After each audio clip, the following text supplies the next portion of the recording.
Salut à tous et bonne fête des pères si vous êtes papa. Sinon, bonne journée. Et je profite de quelques minutes d'ombre en fin de ce dimanche pour faire quelques images de ma Husqvarna 701 et de vous montrer les différentes modifications ou ajouts que j'ai apportés. Alors en commençant par l'avant, il y a le pare-brise Britannia Composite, modèle Lynx S, avec les deux feux haute intensité qui me donne, si je ne me trompe pas, un total de 8400 lumens. Donc ça éclaire vraiment très bien. En pleine nuit, il fait jour. Les protège-mains, les handguards, des Sicra, modèle ProBend Ultra avec CRM, donc pour Central Reach Mount, avec le petit crochet ici pour passer par-dessus les câbles. Les rétroviseurs Double Take, modèle Adventure, avec le bras articulé ROM Mount de 6 pouces, donc qui permet de les ajuster de toutes les façons qu'on veut. Et on peut voir un beau coin de ciel bleu par ici. Ensuite, sur le côté droit, quoi d'intéressant? Bon, rien de bien spécial. Ici, ma prise pour mon chargeur. Un petit chargeur intelligent que je vous montrerai tout à l'heure. Je vais peut-être la déplacer parce que j'ai l'impression que des fois ma botte l'accroche un petit peu au passage. Comme ça, donc je vais la passer derrière et je vais sortir la prise ici dans ce trou là plutôt. Je pense que ça va être mieux. Sinon de ce côté là, bon, rien d'autre intéressant. Bon oui, si on veut les crash bars, tiens, tout d'un coup je me rappelle plus d'où ils viennent, mais enfin je regarderai et je mettrai le lien dans la description. Donc ils sont montés ici sur le même point de support que le klaxon, voilà, sur ce support moteur. Et à l'intérieur, derrière l'attache, sur la même attache finalement que les radiateurs, juste ici.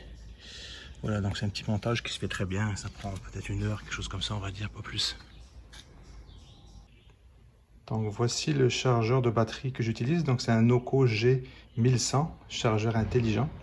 Donc en fait il charge la batterie, il la maintient à la bonne charge, il y a un cycle d'entretien ou quelque chose comme ça qui garde la batterie toujours à 100% de sa capacité.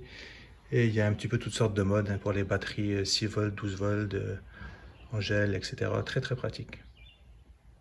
Alors la skid plate, c'est un modèle Flatlands que j'ai commandé en aluminium de 4 mm et que j'ai peint en noir mat. Donc je l'ai repeint à peu près 3 fois depuis que je l'ai, parce qu'évidemment avec les projections de pierres et de cailloux, la peinture s'éraffe beaucoup, donc je le repeins de temps en temps, c'est un peu plus joli. Alors ils sont fixés sur les mêmes boulons que le petit skid plate d'origine, ce boulon ici à droite, qui est juste à l'extension du support moteur ici. Voilà, le support moteur est là, tac tac, et le crash bar est ici. Alors je ne sais pas si vous avez eu ce problème là, mais moi j'ai ce problème là. Bon, évidemment à l'occasion ça tape et les boulons ou les vis cassent, donc j'ai dû casser à peu près 4 ou 5 boulons faciles de chaque côté, dans 2 lors de la même ride, donc ça peut être embêtant. Donc je traîne toujours des boulons dans les poches et en même temps j'ai fixé avec des petits tie wrap la skid plate ici directement sur le support moteur. C'est pas pour faire quelque chose de vraiment solide, mais c'est juste pour la retenir en place en cas où les boulons lâchent, et puis pour pas que la skid plate tombe par en avant, parce qu'elle basculerait si j'avais pas ces petits tie wraps pour la retenir. Elle basculerait puisqu'elle est fixée à l'arrière ici, juste en dessous des pegs, ici dans ce petit endroit. Donc si évidemment les boulons lâchent, elle va tomber comme ça par en avant. Ce serait pas génial, je pense.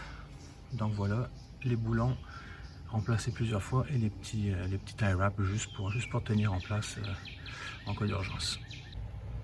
Pour ce qui est du filtre à air, donc j'ai remplacé le filtre d'origine en papier par un filtre en mousse Twin Air, bon, qui se lave quand même facilement et qui se remplace aussi facilement si on veut. Du côté gauche, on peut voir ici la petite trace bleue, c'est le clutch slave cylinder que j'ai remplacé. Donc j'ai mis un modèle Oberon pour remplacer celui d'origine qui m'a lâché en cours de route. Donc à l'intérieur du slave cylinder, il y a un piston, si on veut, qui pousse sur les disques d'embrayage quand on tire la poignée. Et j'ai l'impression que le caoutchouc qui fait le joint, eh bien à l'usure, il lâche tout simplement. Donc j'ai entendu parler que ça pouvait être un défaut. Moi le mien a lâché après 2 ans, donc bon, tant pis. J'ai racheté un cylindre donc de marque Oberon et bonus, il est encore plus agréable et plus doux que l'embrayage d'origine. Donc bon, malgré tout, c'est un bon achat. Le tuyau d'échappement que j'ai remplacé donc par un Wings.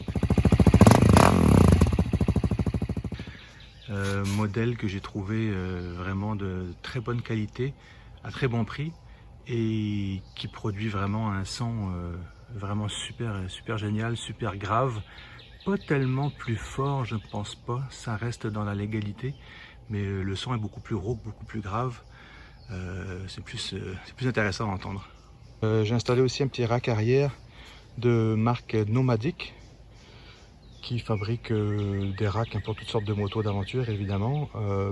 J'ai rien pour l'instant à mettre dessus, en fait tout ce que je mets c'est un petit sac en plastique étanche que j'attache avec des straps. Ça évite d'avoir de porter des charges un petit peu trop lourdes sur le dos.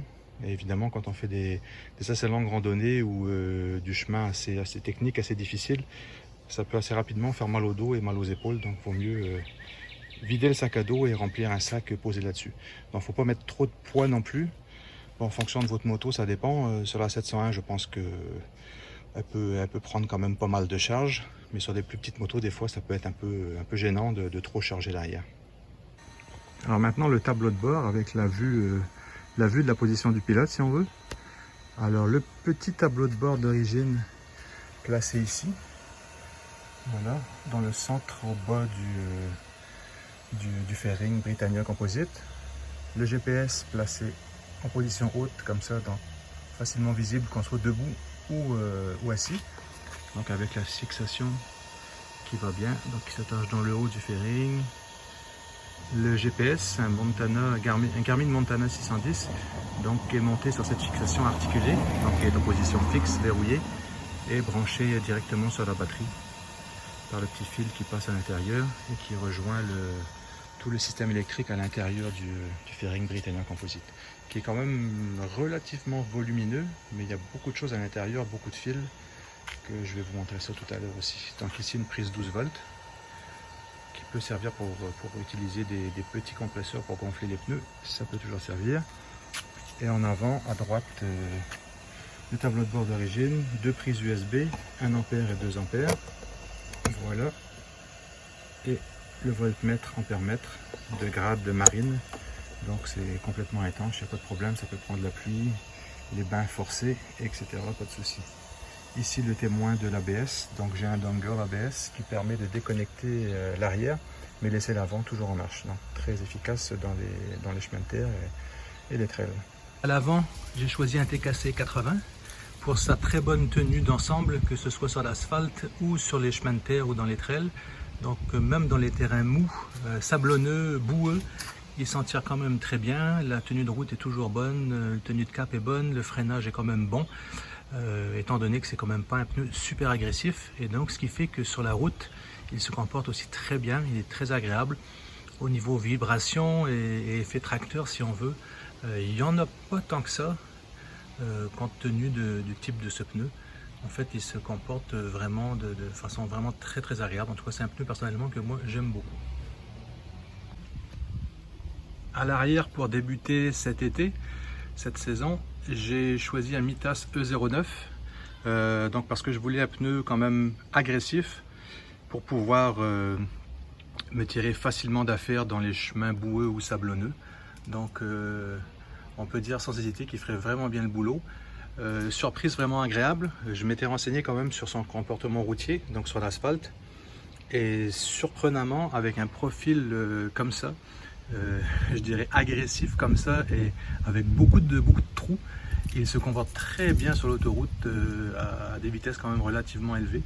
Donc pour l'instant je suis pleinement satisfait. J'ai fait environ 1000 km avec, je dirais environ 400 en route, 350, 400 en route et 600 environ sur route, en partie autoroute ou route régionale on va dire. Et vraiment comportement sans reproche pour l'instant.